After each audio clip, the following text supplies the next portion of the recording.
Halos 20 eskultura inilubog sa karagatan ng Curimaw, Ilocos Norte para sa Underwater Museum. Silipin sa report. Naging makasaysayan ang Dinaklisan Festival ng Curimaw, Ilocos Norte dahil highlight dito ang pagpapalubog ng nasa 18 sculptures ng mga kilalang artist para sa proyektong Underwater Museum.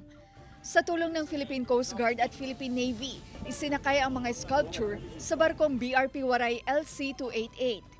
Inabot ng 2 araw ang pagpapalubog ng sculptures sa layong 200 meters mula sa shoreline at tinatayang 20 meters ang lalim. We have to improve the fish population in this area. So it's actually marine regeneration.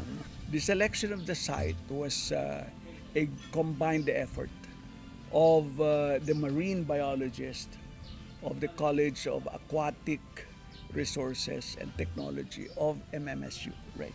Pero syempre, kinonsider din natin yung technicality sa ilalim niya actually. So ano siya, parang triangular na ganon, tapos every 10 meters yung pagitan ng bawat sculptures.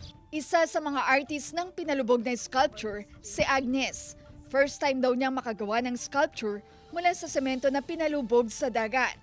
Meron siyang may beauty na ibibigay sa'yo para ma-inspire ka ulit na ibalik mo yun sa nature. Kasi ang dami na nating tinanggal sa kanya, di ba? Our way of giving back is through art because we're artists. Nasa 12 tons ang bigat ng mga sculpture.